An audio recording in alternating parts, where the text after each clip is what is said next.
Welcome to the Exceptional Advisor podcast series brought to you by the Investments and Wealth Institute. The goal of this series is to help you better serve your clients, differentiate yourself from the competition, and enhance your ability to communicate those differences.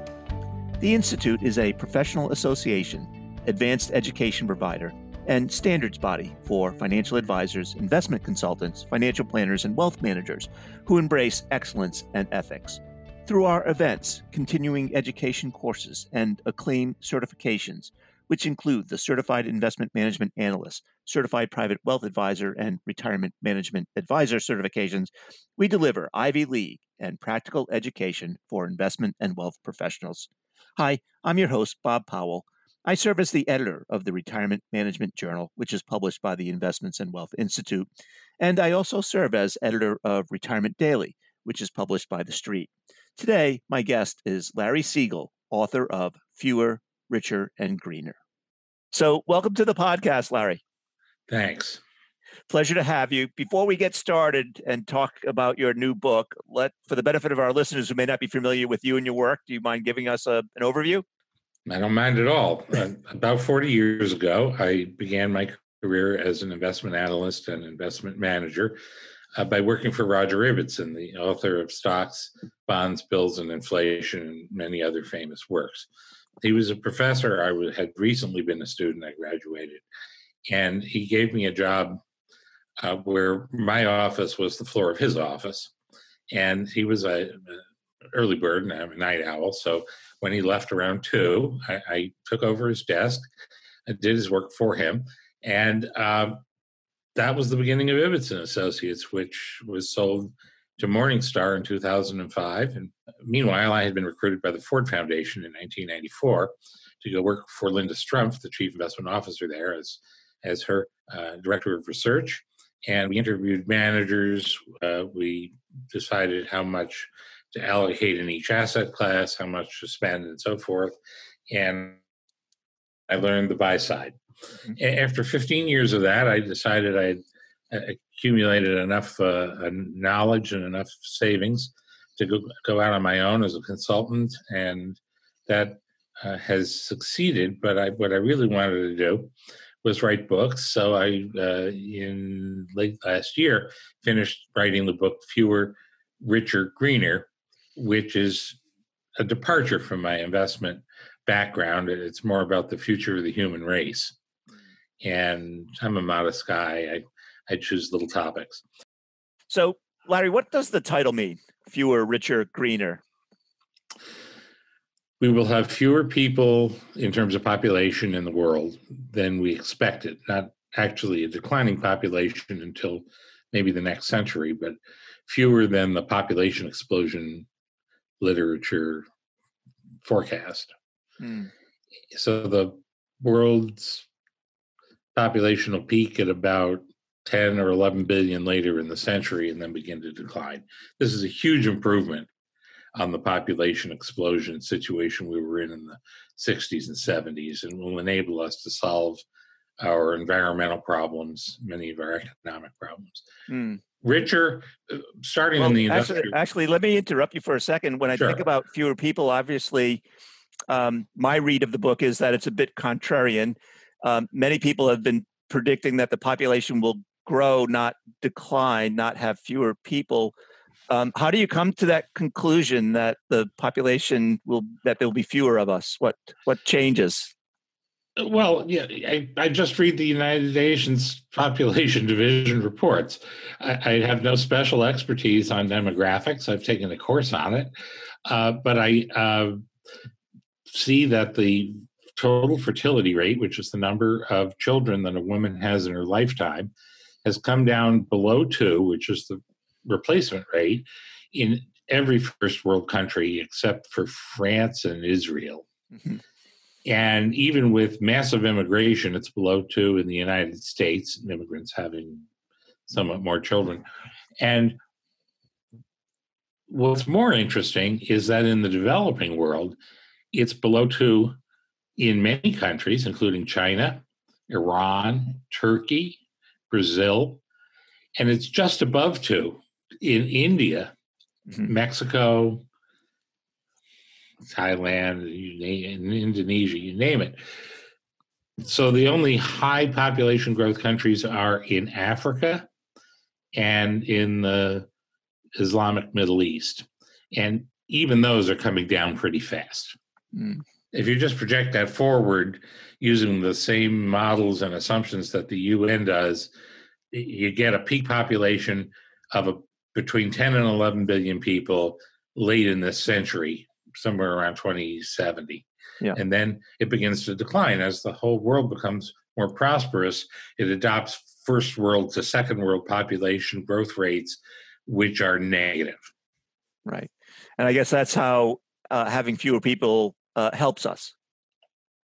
Well, it helps you in the sense that it's harder to feed, clothe, and otherwise enrich a large number of people than a smaller one. And if you just kept growing at the rate that we were growing in the 50s and 60s and 70s, you'd have 15 billion people by 2050, and it just keeps going up and up until there's more people biomass on the Earth than there is the mass of the Earth. And that takes about 4,000 years, which isn't very long, because 4,000 years ago, our ancestors were fairly sophisticated people. That was about the time that the Bible was written.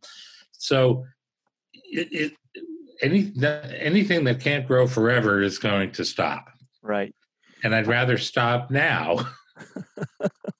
Because we can't stop in the past. I'd rather stop now than wait until we get to a situation that's clearly untenable. Right. So one question with respect to that, many people have heard that we're looking here, at least in the United States, at the possibility of our worker to retiree ratio declining, and that the ability to sustain Social Security, for instance, becomes less and less because we have a declining birth rate and a lower worker to retiree ratio. I mean, do you see some downside into there being fewer people in that respect, that we lose our safety nets? Yes.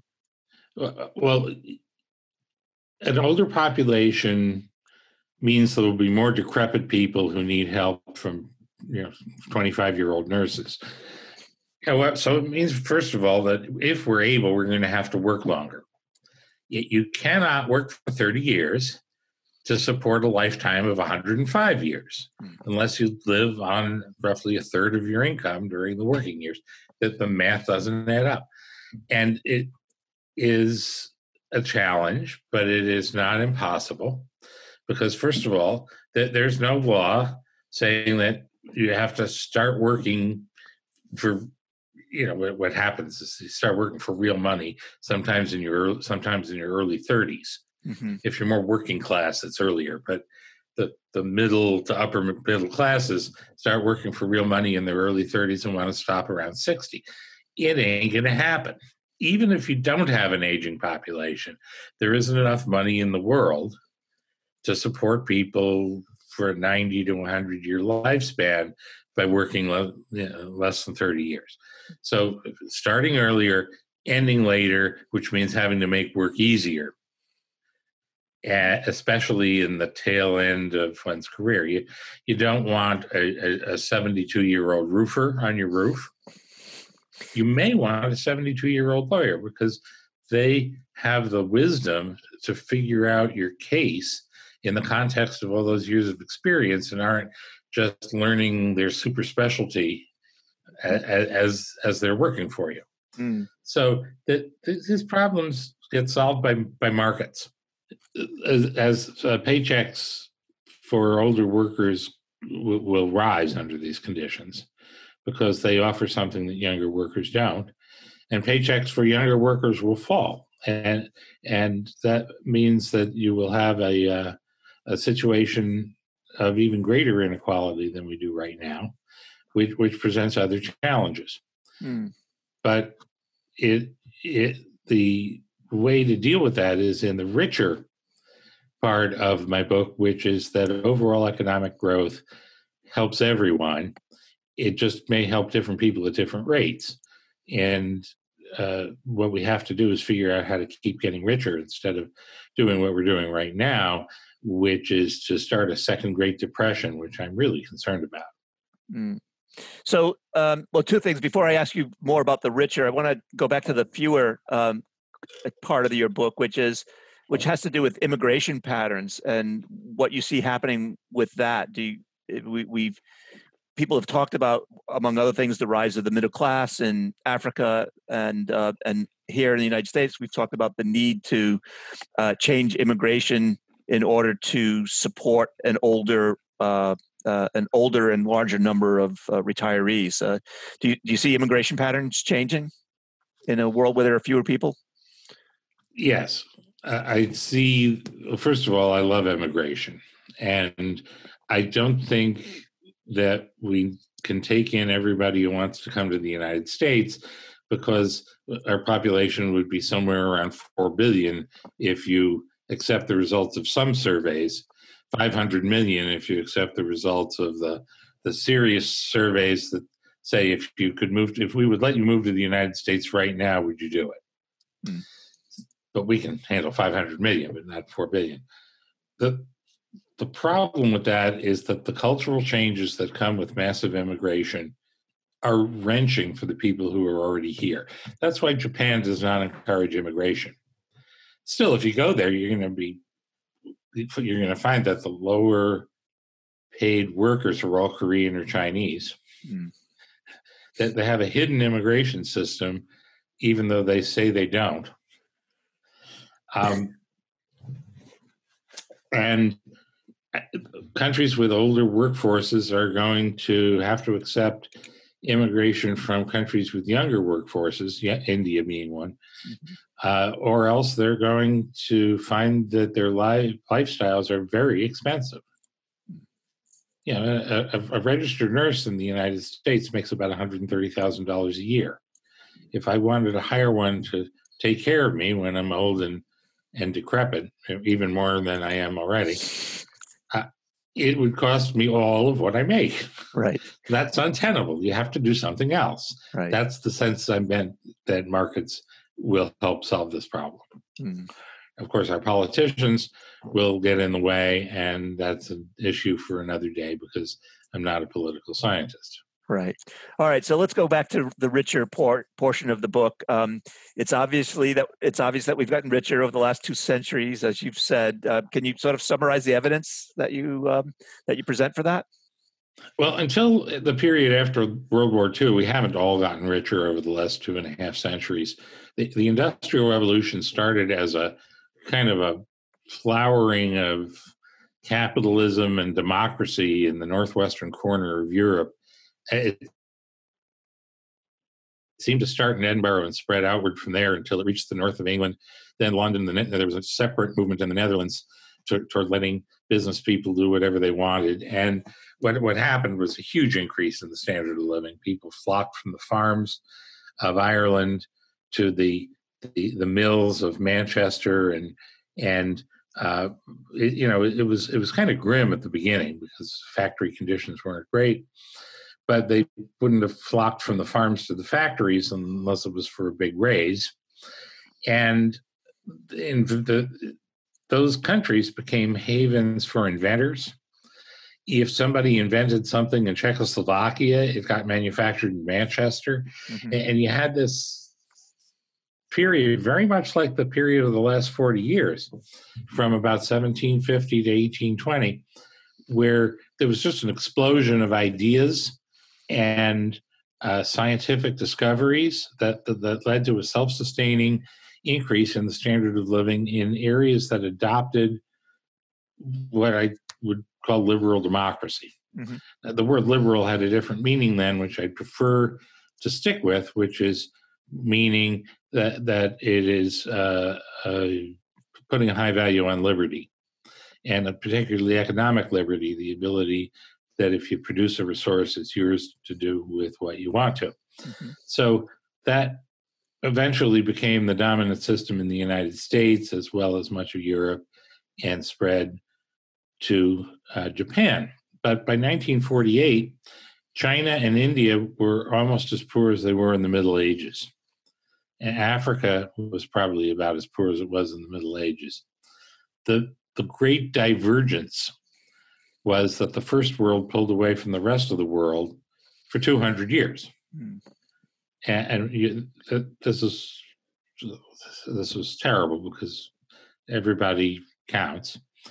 And then beginning about 1948, we got the Great Convergence, where the rest of the world began to catch up. First, the quote unquote rest of the world was places like Korea, Taiwan, Singapore, parts of Latin America, parts of Southeast Asia, but China and India remained behind. China farther behind because they had a Maoist approach to the economy, which does not have an economy. India was Nehruvian, which was a blend of socialism and small scale capitalism. They did better, but when China began to reject Maoism in 1976 to 78, when Deng Xiaoping became the Chinese leader, that surpassed India almost immediately, and it's done very well. India began to catch up in the 90s when they too adopted a capitalist program. So now the world is, on a country by country basis, becoming more equal every day, and because we're growing slowly and they're growing fast, and yet within countries there's more inequality, which is exactly what you would predict from this globalization. An American accountant has to compete with an Indonesian accountant who will do the same work for you over the internet. You're going to get more inequality in both countries. The Indian accountant will become rich, the American accountant will become poor. And yet both countries are better off for that trade. It's a very tough sell to Americans. It's an easier sell to Indonesians. Right. So, but they're people too, right? And I could have been born there, or I could have been born where my ancestors were born, 2 or 3 generations back in Central Europe, and had faced a different set of problems, which is how to get the hell out of Dodge before the bad guys came. There's we're just lucky to be where we are.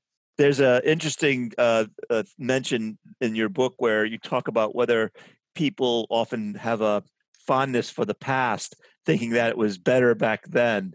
But I think you wrote that that's not necessarily the case, right? When I think there's a reference that you made to anesthesia, I think it was perhaps in the book, and how that changed the world, and we're all the better off for today because of that, but you wouldn't want to have lived in the days before anesthesia. No, I would probably have just died. And anesthesia came in the 1840s, and before that, all surgery had to be performed while you were conscious and really drunk. It had to be held down by a group of strong men carrying dangerous objects. I probably would have rather died than submit myself to that.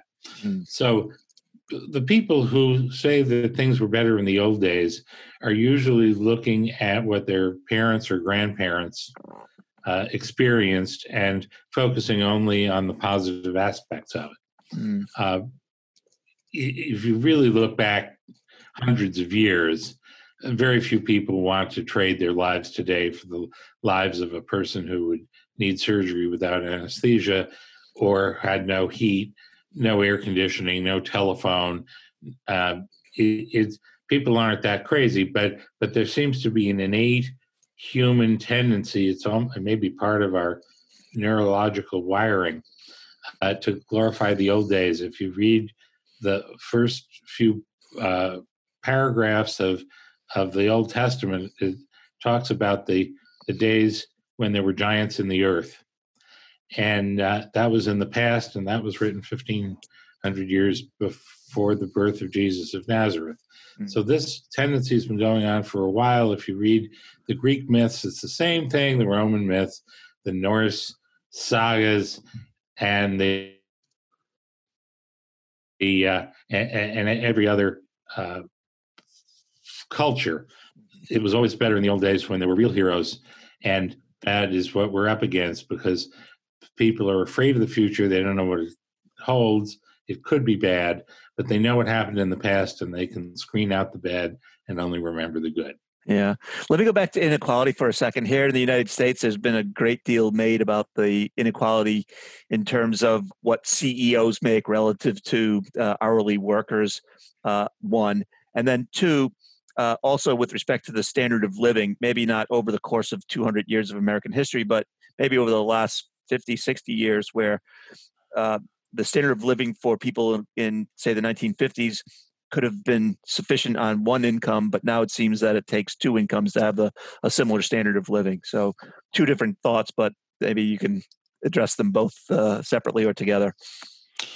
Let me address the standard of living in the 50s. At the beginning of the 50s, the GDP per capita stated in today's dollars in the United States was around $16,000. And at the end, it was probably up to $24,000 or $25,000. So it went from a quarter of today's to a third of today's, or a little better than a third. It was a period of very rapid growth. People perceive changes rather than levels emotionally. I grew up with my parents earning one lower middle income.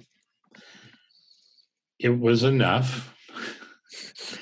We had a 1,000 square foot concrete slab house with asphalt shingles, no garage, no air conditioning, no attic, no basement. But it was better than what other people had down the hill in the ghetto. And it was not as good as what other people had up the hill where the rich people live. Mm-hmm. And so we never thought about inequality very much. We thought about how lucky we were that we were not in the second Great Depression that was widely expected after World War II. We were in a period of rising incomes. Eventually, my parents could afford a stereo.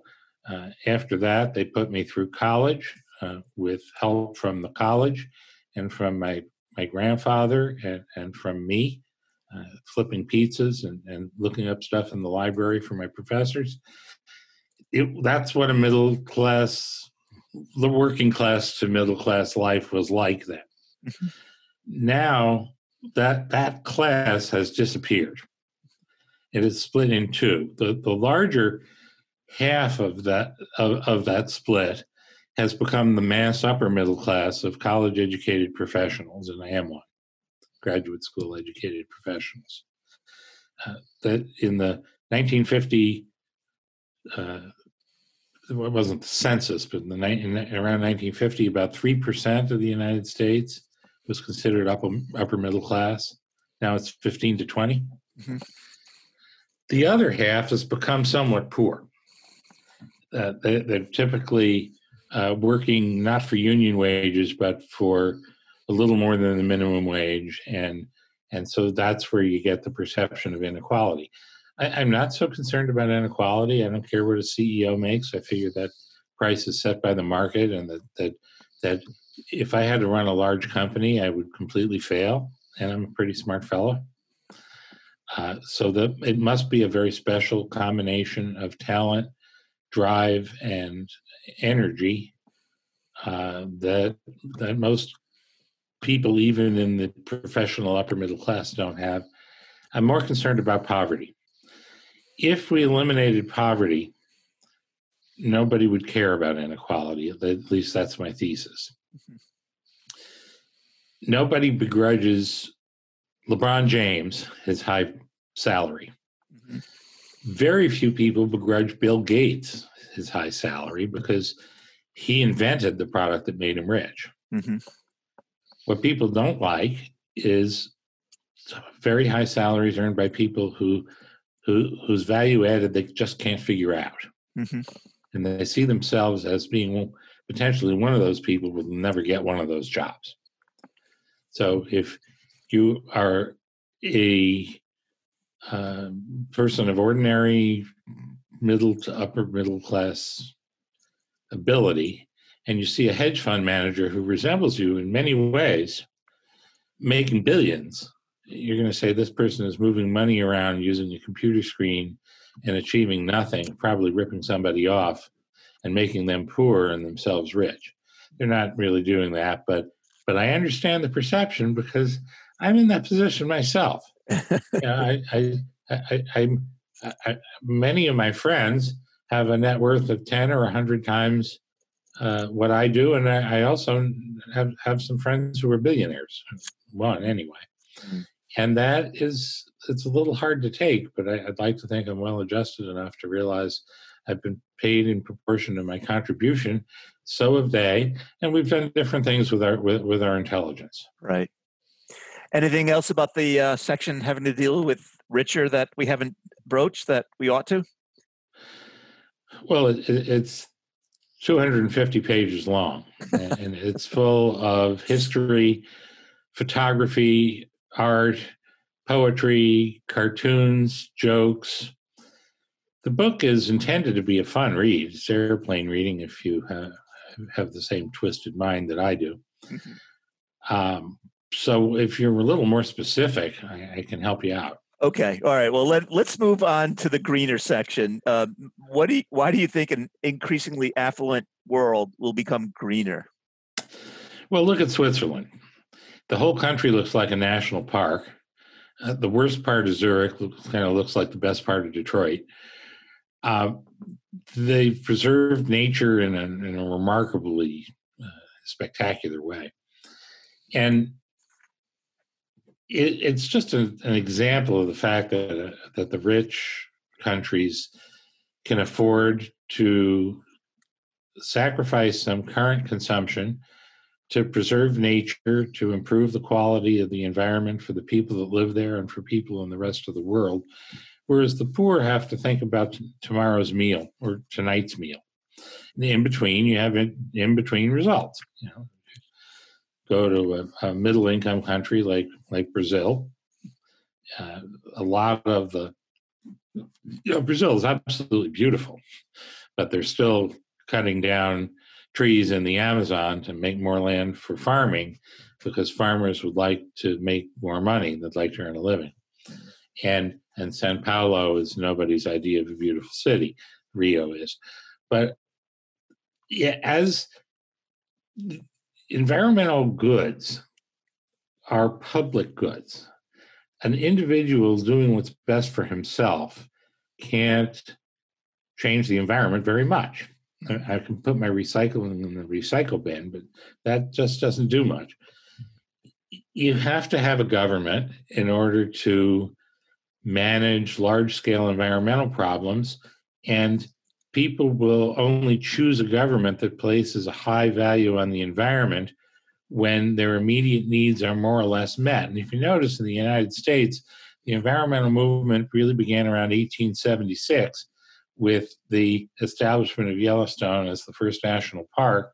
And then Teddy Roosevelt made it into a mass movement involving a lot of dollars, a lot of other people's money, which they were happy about.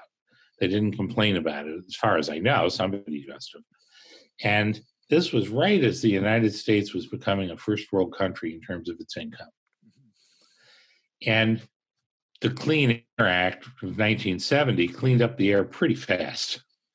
It probably should have been the Clean Air Act of 1947, but our political system moved slowly, and we got around to it in 1970 when we had a Republican president, Richard Nixon, who had strong environmental views combined with the Democratic Congress. Sometimes you get things done better when we all work together. Hint to the authorities of the present. Other countries are moving faster than we did in relative to their economic progress. China has started to have environmental policies that are cleaning up their air and water pretty fast just in the last few years, as they're not quite a first world country, but they're getting in the middle range of world incomes. And gradually this is going to spread as the world becomes richer. In your book, you talk about the dollars being spent on climate change and how those dollars might be better spent on other things, given the relative impact of the $1 trillion spent on improving the climate. Well, I didn't say that they could be better spent. I said that you have to, it's an asset allocation problem based on risk management. There are many threats to human life and well-being and enjoyment, and climate change is one of them, and it's very expensive. So what could you, $1 trillion isn't going to do anything. It's trillions and trillions, and who knows how much for how long. So adaptation to changing climate is also expensive, but it's more likely to work. You could build a seawall around the Ganges Delta in Bangladesh for several $1 trillion that would eliminate the need to keep the sea levels from rising for probably hundreds of years. They did the same thing in London. The Thames Barrier works fine. London's not underwater. They could do the same thing in Vietnam, where the Mekong Delta actually is so large that it extends all the way inland into Cambodia, all the way across the country of I still call it South Vietnam into Cambodia. The Nile Delta in Egypt. We could educate 1 billion girls in developing countries. Not quite for $1 trillion, but you can do it for $1 trillion a year. That's $1,000 a year per girl. We could eliminate malaria for about $100 billion. Bill Gates seems to be wanting to do it all by himself, has made a lot of progress. You can measure the degree of progress and see that he will succeed if he keeps at it. So human misery is a very complex problem, and you'll be very miserable if you're underwater or you live in a country where the high temperature is 125 degrees every day. But adaptation strategies and solving other health and human problems at the same time as we try to mitigate climate change in a rational and efficient way is a better solution to the asset allocation problem than putting it all into climate change. Right. I am not saying that the climate isn't changing or that we should not put resources into climate change. Right. So obviously climate change is a slow-moving problem, and in some cases people are either denying it or saying that we have time to deal with it. What camp do you fall? I mean, obviously you're not denying it, but what's your thought about it being such a slow motion problem and the will to tackle it, or is there or not there? Well, I'm concerned that it's such a slow motion problem that when something else distracts us, we're just going to forget about it. And right now we're battling the coronavirus, but that'll go away. And I don't know if it's 2 months or 18 months, but then climate change will come into focus again. And it's very difficult to know how severe the problem is. And it's because it is the motion is so slow. Let's think of just in terms of sea level rise. The base rate is a foot every century and a half. Now, when I live in two places, here in Wilmette, Illinois in the summer and Del Mar, California in the winter, where I happen to live in the beach flats, which, although Del Mar is a mountainous area, I'm about 7 feet above the mean high tide, or not the mean high tide, but the highest high tide. Mm-hmm. Well, so I've got 600 years to go. I don't own that property, but the person who does and who rents it to me is fairly young, and she will still be here in 30 or 40 years, and she won't have noticed that anything has changed. Yeah. Not even the price, because using a discounted cash flow model, the fact that you're going to have to tear it down well before 600 years, not because it'll be underwater, but because it just won't be any good anymore. It is so far out in the future that it doesn't affect the price. So it's very hard for financial markets to deal with problems that are out so far in the future that they don't affect the price signaling process. Mm. But insurance companies are supposed to be doing this.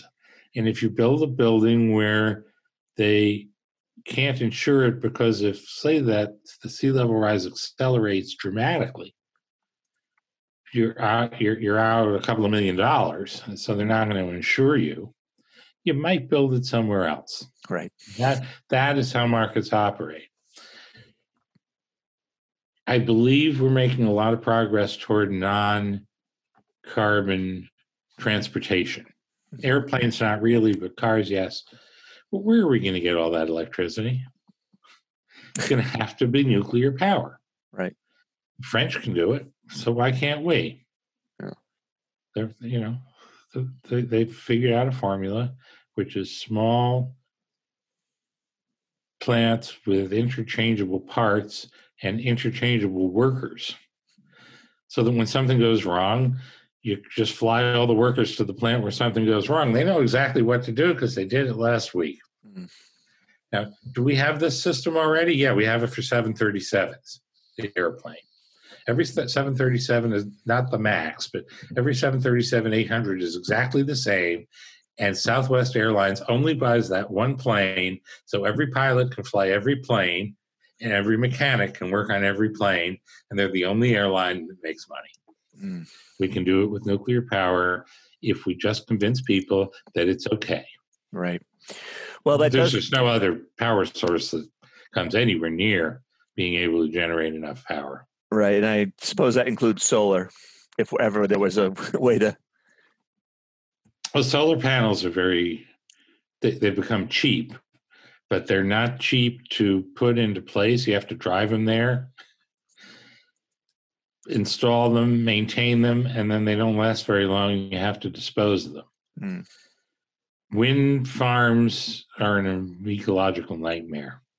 You have to dig up 300 tons of material for concrete for each windmill as the foundation, move it there, install it, maintain it, and that's just the foundation. The windmill, God knows how many tons of steel and aluminum, and you know where those come from, somewhere under the ground, and you're using gigantic amounts of non-solar energy to get it out. Right. So the payback period is around 500 years fully allocated. Mm-hmm. Not in dollars and cents, because you're getting a subsidy from nature. Right. So let's turn our attention to investors, and what advice do you have for them? What does all this mean for them? Is it a bullish forecast? What's the time horizon? What about the current crisis that we're in? It's a bullish forecast. You just have to be a really long-term investor. I mean, it's a lifetime time horizon. If you're investing in your 20s, 30s, 40s, and you plan to spend in your 60s, 70s, 80s, that's a long enough time horizon for the bullish forecast to, I think, be pretty well assured of being right. Mm-hmm. If you're in your 50s, 60s, and 70s, there may be a part of your portfolio that you're buying now that you plan to spend in 20 to 40 years. And for that part of your portfolio, it's pretty well assured of being right. In the short term, we're in a depression. We haven't been we've been in long, shallow depressions before, but they were endogenous. They didn't come from a virus or from our policy response to the virus. That they came from various failures of the financial system, as in 2008, or the monetary system, as in the 1973 to 82 period. Mm-hmm. This is much worse, but it could be much shorter. It's up to our policymakers to figure out how to reopen the economy, because the damage isn't linear. 2 weeks is kind of like a long vacation. Mm-hmm. It's National Lampoon's European Vacation. You may empty out your savings account, but when you get back, you work even harder and save even more, and you're better off after it than you were before. 2 months is nearing a catastrophe, but it isn't quite. But there are tens of millions of people in India who have 80 cents to their name, and that's enough to buy food for that day because they worked that day. Right. You take them off the market, and there will be a famine in India for the first time in very many years. That we've always heard India is starving. Well, it's not. They don't want to start again. They're old enough to remember when there were famines. And pieces of our infrastructure are starting to collapse. And the pieces you don't think of, the mortgage market. If you don't have to pay your mortgage, the mortgage system could decay the way it did in 2007, 2008, to where you can't get a mortgage for a few years. That puts a lot of construction workers out of work who are perfectly healthy, and there's demand for those houses, but people have to borrow 90%. So the only people who get a mortgage are the people who don't need one. That's what you get with a 2-month shutdown. With a 2-year shutdown, you're kind of looking at going back to the dark ages. Right. Yeah. But we all have to grow our own food. So right. I really hope our policymakers are aware of the trade-offs between the problem right in front of us and the problems we're creating by solving the problem right in front of us. Do you anticipate 2 years as a horizon for us coming out of this? No. But when I hear some of the people that claim to be experts on the topic, they anticipate waves of mutated coronaviruses attacking us, but at a lesser severity, because a lot of people will be immune and a lot of people will be recovered, but it'll still be a problem over the next 18 months to 2 years. There are 70 vaccines now in development, 3 of which have progressed to human trials. Our FDA is highly motivated not to hold up the human trials to the point where we can't have the vaccines. People have to understand that living with risk is something that the human race has always done. One of the economists that I like to talk to, Victor Canto, said, I'm from the Dominican Republic. We live with the possibility of dengue fever every day. I don't want to live with the possibility of dengue fever every day, nor do I want my kids to live through a 20-year Great Depression instead of a 10-year Great Depression. These are trade-offs, and they have to be addressed by serious people who understand trade-offs. I'm sympathetic to the doctor who has a sick patient in front of him. That doctor wants to cure the patient and isn't worried about children starving in India or the mortgage market, which is why the doctor shouldn't be the only person helping to make decisions. Right. I mean, I think the consequence of this is that we may only know whether the actions we took were right years from now, perhaps. Right. We'll only know if we got it right or wrong later. We won't know in the moment. Yeah, we still don't know exactly because we don't have a controlled experiment where you do what they're doing in Sweden, and they have a controlled experiment, but we're not Swedish, and they're very compliant. They do whatever the government tells them. So with moderate social distancing, they're achieving about what we're achieving with extreme social distancing. They haven't solved the problem. They've got coronavirus, but they don't really have more than anybody else. And they have a very strong economy. So we're conducting these small-scale experiments, and in a decade, we're going to be handing out massive numbers of PhDs to economists who have studied that decade. Maybe a Nobel Prize. I can only imagine statisticians and epidemiologists and so forth, right? Will become a new sought-after profession. That'll become the glamour profession, and nerds will rule even more than they do now. They'll be able to get dates. Any last words for our listeners? The human race has been confronting and generally winning battles with viruses, battles with each other, battles with poverty, with a pretty good success record for a very long time, at least most of the last quarter of a millennium. I don't think anything's changed, and I would be optimistic about the future, even though this is a hard time to say that. All right. Larry, thanks ever so much for being on the podcast. It's always a pleasure chatting with you. Thank you, Bob. Thank you for listening to our Exceptional Advisor podcast. My guest was Larry Siegel, author of Fewer, Richer, Greener. If you've enjoyed this podcast, please subscribe through iTunes, Spotify, or our website at www.investmentsandwealth.org/podcast to get the latest episodes of our Exceptional Advisor podcast series.